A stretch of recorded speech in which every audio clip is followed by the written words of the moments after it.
Welcome back, Album Chefs. It's APGAINS. Today we're talking about ability materials and the best place to put them on early. So day one, you're going to get to about level 18, and there are some abilities that you're going to want to apply day one that are going to help you progress through your light, dark, and guild campaigns to be a little bit more efficient, to drop less battles, waste less energy, progress as fast as you possibly can.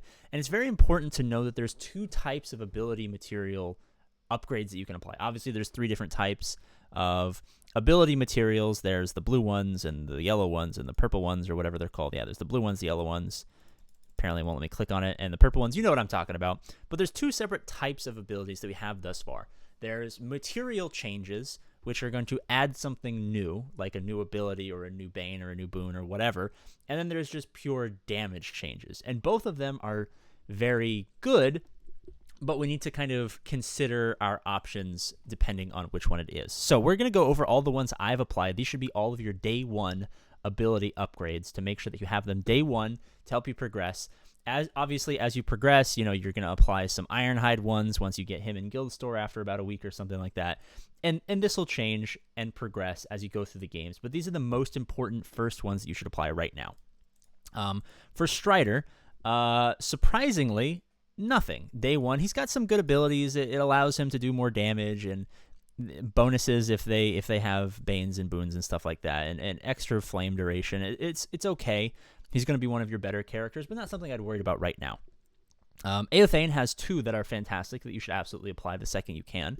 You should apply it on his taunt, Sentinel Stance, which allows you to get turn meter, which is very important because this isn't Star Wars Galaxy of Heroes where there's datacrons and mods and relics and all this other stuff. This is a very slow, very minimum damage game where any change like 10% turn meter can completely turn the tide of battle.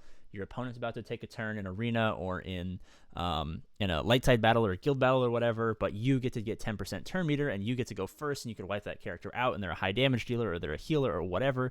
It's going to give you a huge advantage. But more importantly, his show of strength, his AoE, when you upgrade it, it's going to give his counterattack, instead of just to one random ally, to 3 random allies, meaning that 4 of your 5 people will have counter attack chance. We'll talk about why that's extra good in just a second.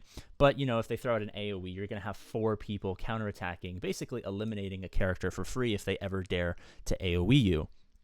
Moving on to lagging, Ugluk. Ugluk actually has one on Onslaught for the dark side. It basically reduced the stamina costs by 1 for this ability, allowing you to pump it out more frequently, and it does good damage. It inflicts blind, which is going to help because it limits damage output for the opponent, but also increases your damage. You're getting it 4 instead of every 5. This is an example of a material change, as opposed to the rest of them are just pure damage changes. So definitely for early dark side and guild, a fantastic one there. Going on, I think Eowyn's next. Kind of just start with Valiant Protector. This just allows the highest damage ally to assist, and the team does fantastic stuff with assists. For leadership, gives extra crit chance for assists and counterattacks, which we'll talk about. We got a bunch of counterattacks. Now we're getting assists. In a game where not a lot's happening right now, anytime you can get extra damage or extra prevention of damage or extra healing on the field, it's going to make a massive change. Those of us who are used to Galaxy of Heroes, stuff like this isn't a huge deal, but in a game that's so bare bones like Heroes of Middle-earth currently, stuff where you're getting extra attacks or extra blinds or extra heals or whatever is going to be massively, massively, massively beneficial. As far as Frodo is concerned, you shouldn't worry too much about him. He's going to be required for something, and obviously, this is a little bit of an omen right here, but Twist the Knife is one that we should apply because it allows you to call Ugluk to assist. We talked about, again, obviously this does good damage and applies slows, but this is a material change as opposed to a damage change, and having an extra assist is going to be fantastic. Obviously, you can get other stuff with his passives and his heals and stuff like that, but I wouldn't worry too much about that. And then for the last orc that you're going to have day one, there's not really anything like, you get some extra bleed, some extra damage, some extra healing. I would maybe say at level 18, I'm actually going to do this. This team struggles with healing and stuff like that, and the dark side campaign until you get Ironhide is a little brutal. So I would say the last one, I would maybe apply day one, since we're going to have so many materials. Just get an extra 150 healing, an extra 2% healing on the max health for this cruel medicine. I think it's going to be fantastic. And then, of course, day one characters, it's hard to come by. Should you continue to keep applying ability materials to those characters? I would say wait. I would say build up ability materials and kind of wait till you get to the point where like, hey, I'm really putting a lot into Strider because I'm getting lots of stars from the daily quests and I'm putting a lot of gear into him, so he's a big investment. And then at that point, you want to apply some good damage. Or, if you're a whale and you buy one of the characters, I would probably invest ability materials into them to make sure that the thing you spent money on is going to do good damage and yada, yada, yada. But I would generally say, continuing to invest in Aothin, Aowen, Aomer once you unlock him in the shipments, or I guess they're not shipments, this is totally different, supplies. Sometimes I forget this is in Galaxy of Heroes. Once he pops up in supplies, he's not popping up in here right now because I think I just haven't gotten to level 20 where I can kind of have access to him and stuff like that because, we're waiting for another video to hit level 20 and talk about Arena and stuff like that. But I would say that, the 3 Rohan plus Strider you can continually invest in. Ugluk I would continue to invest in. Malhar, I think we did a video. Man, these guys are both at 666. That's kind of crazy. And then this is 667. Wow, that's a little eerie. I don't know how much I like that. But I would continue for Darkside, Ugluk. Malhar is fantastic because these guys are good for the not only Darkside and Guild, but also for the adventures, the challenges that are going to give you resources. Same with Ironhide.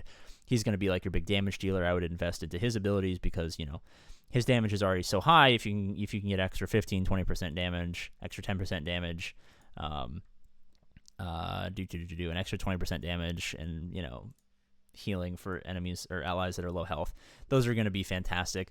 Bolg's a fantastic character. I think he's worth an investment if you want to put some resources into, his leadership or, just pure raw damage output for his attacks. You can't really go wrong there. If you're wailing on Halbarad, I always call him Halbrand. It won't let me click on him. Here we go. I called him Halbrand before the Lord of the Rings show even came out. I actually thought when that came out that this was him, and then I went back and it's like a different name, and I was like, it's just so weird that they like look kind of similar, but they're completely different characters with slightly different names. He's fantastic. His healing scales later in the game, but not really. But he is a fantastic character for the early game. Very pay to play, unfortunately. He used to be free in the beta like a year ago, but now they make you buy him. Should you invest in the goblins? I wouldn't really invest. They kind of nerfed the goblins, unfortunately. I'm kind of sad about that. I think day one when I broke the game with having a great goblin like a week before I was supposed to, because there was a glitch I had day one of the beta where I could just keep refreshing the like payout for the like weekly calendar. So I got all 7 days of the week's calendar every single time I reloaded the game. So I had like a max star Great Goblin, and you time out and the Great Goblin just absolutely wrecks you and stuff like that. So unfortunately they're nerfed, so I wouldn't worry too much about that if you're kind of an older player who's coming back for the first time. But as far as early ability material is concerned, those are going to be your best ones. Appreciate you guys taking the time. Subscribe for more. As always, I love you, and I will see you later.